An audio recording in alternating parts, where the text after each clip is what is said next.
Russia wants a new train route to India. On paper, it sounds like exactly what both countries need, a way around the Strait of Hormuz, the world's most dangerous oil choke point right now. But look at the map that Moscow actually drew. The proposed corridor runs through Turkmenistan, Iran, Afghanistan, and Pakistan. Listen to that last country's name again, Pakistan.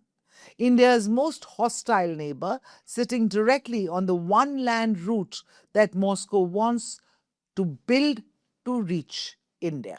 So, does Russia understand what it just proposed? Is this route even viable for India? And why does every alternative to Hormuz conversation eventually run straight into a country that India cannot trust?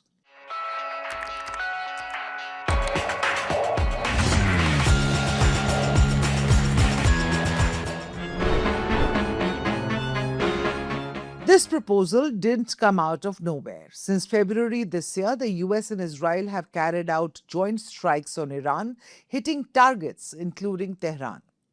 Iran's Revolutionary Guard responded with strikes of their own against Israeli and American positions, and they hit Bahrain, Jordan, Iraq, Qatar, Kuwait, the UAE, and Saudi Arabia. Tehran then declared a maritime blockade of the Strait of Hormuz against vessels linked to the US, Israel, and their allies. Now, that single waterway used to carry roughly a quarter of the world's oil trade and nearly a fifth of global LNG shipments. With the traffic stopped there, Russian Deputy Prime Minister told the state news agency TASS that Moscow should explore a direct rail link to the Indian Ocean, specifically to reduce dependence on both the Bosphorus as well as the Hormuz. His exact words, any route offering access to India would be acceptable. The route he sketched runs through Turkmenistan, Iran, Afghanistan, and Pakistan. Here's the problem nobody in Moscow seems to have flagged. A rail corridor via Pakistan doesn't actually end in India. It ends at the border that India doesn't trust. It runs through Afghanistan, a country which is under Taliban control and has its own instabilities. And then there is Pakistan, a country that India has fought wars with and does not share open trade infrastructure with today. For this corridor to genuinely connect Russia to India, cargo would need to cross the Attari-Wagah land border or find some entirely new route around Pakistan altogether, neither of which currently exists in any workable form at least. This isn't a small technical gap. It's the same reason virtually every serious Russia land connectivity plan for the past 2 decades has avoided Pakistan entirely and gone through Iran instead. India has already been working on exactly that alternative. The International North-South Transport Corridor, a 7,200-kilometer network linking Mumbai to Russia via Iran's Chabahar port and the Caspian Sea. India has invested over $120 million developing Chabahar, especially to bypass Pakistan and reach Central Asia directly. But that corridor, as we all know, is in its own crisis right now. The US sanctions waiver on Chabahar expired on April 26th this year, and the port itself sits inside the same enforcement zone Washington is policing around Hormuz. Iran's main port, Bandar Abbas, was struck directly by US forces on May 8th. Maritime analysts now openly say that Chabahar isn't really a Hormuz workaround anymore, since a vessel can dodge the strait geographically and still walk straight into the same American blockade logic at the port itself.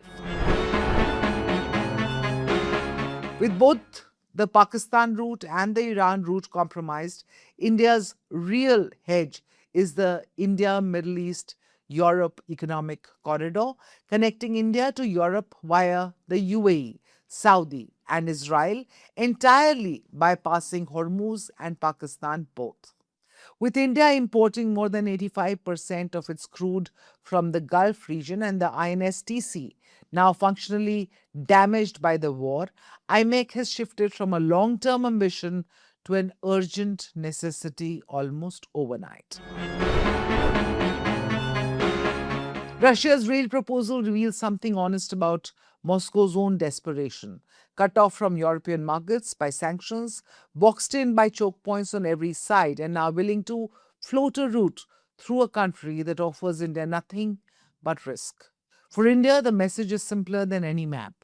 Every so-called alternative corridor on offer right now, Russia's Pakistan route, Iran's compromised Chabahar, comes with a catch attached.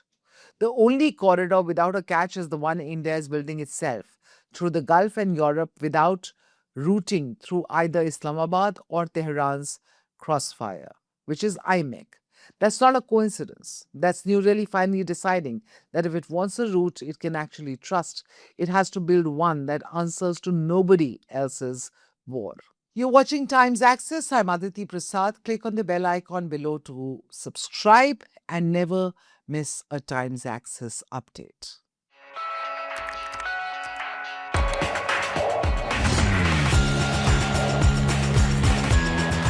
They had a nuclear weapon. The old rules are breaking. Alliances are shifting. Apologize again to the victims of the paedophile Jeffrey Epstein. Wars are redrawing maps. Oil routes can shake economies overnight.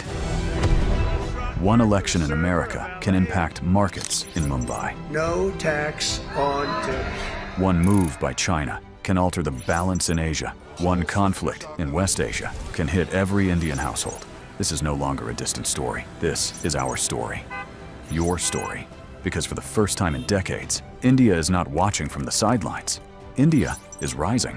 India is negotiating. India is balancing rivals. India is building military strength. India is shaping trade routes. India is becoming central to the new global order. And yet, most global news is still told through someone else's lens. Washington's lens, Beijing's lens, London's lens. But where is India's lens? Where is the platform that explains the world from our perspective? Welcome to India's Axis, a new destination for geopolitics, strategy and power seen through India's eyes. From Neighborhood Watch to the biggest global stories that matter to you. Why tensions in the Taiwan Strait matter to India. How one move by China can affect India's security. What turmoil in Pakistan means for regional stability. How Bangladesh, Sri Lanka, Nepal and Bhutan shape India's neighborhood. Why oil choke points can hit your wallet. How wars abroad can reshape India's security. This is not noise. This is not shouting. This is not recycled headlines. This is sharp, intelligent storytelling. Daily explainers, war room analysis, strategic conversations. Because news is everywhere, but perspective is rare. And in the age of confusion, clarity is power. Axis is for the audience that wants more than headlines. The axis of global power is shifting. India is at the center of that shift. It's time the world was explained accordingly. To understand the world through India's strategic lens.